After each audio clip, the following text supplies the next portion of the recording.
परेशानी क्या, तब परेशान तो थे ही वे, पैसा पूसा कहीं ले रखा होगा ब्याज बूझ पे। अब देखो हम तो जितनी हेल्प करनी थी उतनी हेल्प करते रहे। हरियाणा से एक दिल दहलाने वाली घटना सामने आई है। हरियाणा के पंचकुला में एक ही परिवार के 7 लोगों ने खुदकुशी कर ली है। इस घटना से आसपास के सभी लोग सदमे में हैं।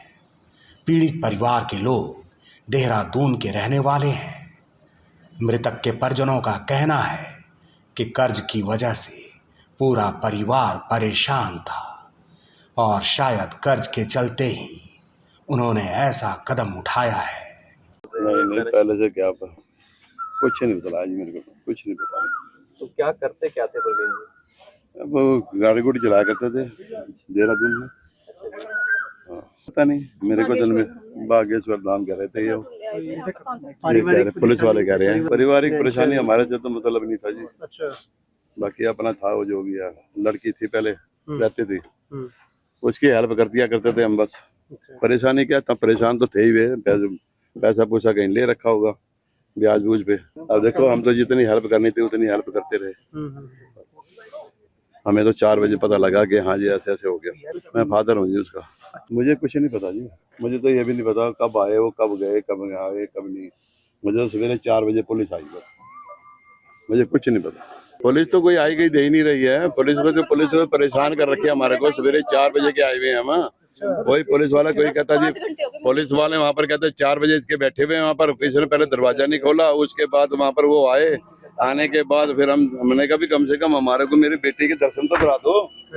है कोई दर्शन नहीं, बस अपनी लिखत पढ़त में लगे हुए हैं। साफ सी बात है। मैंने कहा तुम सारी रात बैठा के रखना मुझे लड़की तो दिखा दो आप। परिवार पहले पंचकुला चला गया था, वापस आ गए। आपको लगता है कदम उठा सकते हैं? अगर पंचकुला भी तो आए हैं वापसी आए हैं, जब वहाँ पर रहते थे केतड़ी रहते थे, उधर से भेज के मुझे भेज दिया। मेरे 4 बजे पुलिस आई, 25 पता नहीं क्या 25 26 की 27 की जो भी है, वो पुलिस वाले आए सिविल वर्दी में।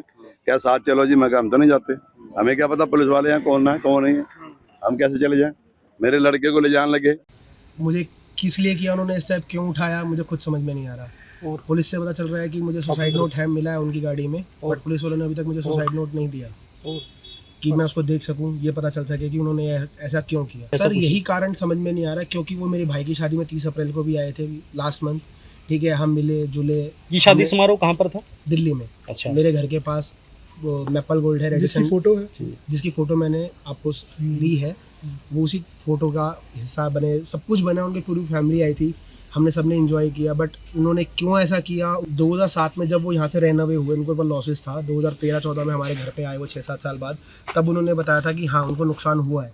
बट उसके बाद उन्होंने कभी भी ऐसी कोई फाइनेंशियली की दिक्कत नहीं बताई कि हाँ मैम फाइनेंशियली प्रॉब्लम में है, क्या है क्या नहीं है। क्योंकि वो देहरादून में कैब चला रहे थे, अपनी प्राइवेट नंबर गाड़ी थी उनकी, तो काफ़ी टाइम से वो कैब चला रहे थे, अपना घर का गुजारा बहुत अच्छे से कर रहे थे। सर ये 7 से 8 करोड़ का कर्जा था, बट कर्जे के चक्कर में नहीं हुआ, क्योंकि उनका बैंक ने पोजीशन ले ली थी उनके फ्लैट पे, उनकी फैक्ट्री पोजीशन ले ली थी, उनके पास 3 गाड़ियाँ थी, उस पर पोजीशन ले ली थी, तो उनको कोई किसी चीज़ का हरेसमेंट नहीं था। में उन्होंने अभी सरकारी स्कूल में 3 बच्चों का एडमिशन कराया था रिसेंटली में, जब पंचकुला शिफ्ट हुए। एडमिशन अभी ओपन होते उन्होंने 3 बच्चों का एडमिशन कराया। वो भी उन्होंने शादी में ही बताया कि हमने 3 बच्चों का सरकारी हॉस्पिटल में करा दिया। उसके बाद वो गाड़ी चला रहे थे, गाड़ी उनके पास खुद की थी, उन्होंने रेंटेड मकान लिया हुआ था, 10,000 रुपये जिसका किराया था। बट हमें सिर्फ सुसाइड नोट चाहिए कि ये पता चल सके कि उन्होंने ऐसा किया। 2007-8 में इनको नुकसान हुआ बिना किसी को बताए। ये किसी भी रिलेटिव के टच में नहीं थे। ये भी जब 2013-14 में हमारे घर पर आए दिल्ली, तब इन्होंने बताया कि हम कलकत्ता गए, अलीपुर गए, देहरादून गए। तो देहरादून में इनको इन्वायरमेंट और सब कुछ ठीक लगा, तो देहरादून में शिफ्ट हो गए परमानेंटली, जिधर इन्होंने 7-8 साल गुजारे। उसके बाद ये 2023 तक देहरादून में ही थे। वो स्टार्टिंग में एक्चुअली में इनको डर था कि कुछ प्रॉब्लम ना हो जाए, बैंक वाले ना कर दे, या जो जिन्होंने इनसे पर्सनल लोन रखा था वो इस वजह से शिफ्ट हो रहे थे। बट इनको देहरादून सुटेबल शहर लगा, इन्होंने अपनी गाड़ी का काम वहाँ किया, इनको काम करने की अर्निंग की वहाँ वो मिल गई। लास्ट ईयर ये 2024 में जीरकपुर में इनके ससुर जी रहते हैं परवीन मित्तल जी के, ये वहाँ शिफ्ट हो गए। नाम क्या है उनका? गुप्ता जी हैं, मेरे को नाम नहीं पता उनका। 5-6 महीने वो उनके घर पे रहे, उसके बाद उन्होंने शिफ्ट कर लिया, अपना मकान ले लिया। 2 से 3 महीने कोई यहाँ पे वो है सकेतरी में धर्मशाला है, धर्मशाला के बीच में 2 BHK फ्लैट लिया हुआ था। जहाँ वो रेंटेड थे। हार्दिक मित्तल उनका बड़ा बेटा था जिसकी उम्र 14-15 साल थी, और दोनों ट्विंस लड़कियों की 12 से 13 साल उम्र थी, और ट्विंस थी वो दोनों लड़कियाँ। बेसिकली जो हमारा कुल देवता कह लो या हमारा जो गांव कह लो, वो हिसार के पास खड़गपुनिया पड़ता है, बरवाला के पास, ठीक है। बट हम कभी गांव में रहे नहीं। मेरा बर्थ खुद दिल्ली का है, चाचा जी का बर्थ भी मतलब चंडीगढ़ का है, बट बैंक ने अपना पैसा अपने पोजीशन लेकर क्लियर आउट कर लिया। पर्सनल बंदों ने कभी हरेस नहीं किया उनको कि भाई हाँ मेरे को फंड्स दो, ये दो, वो दो।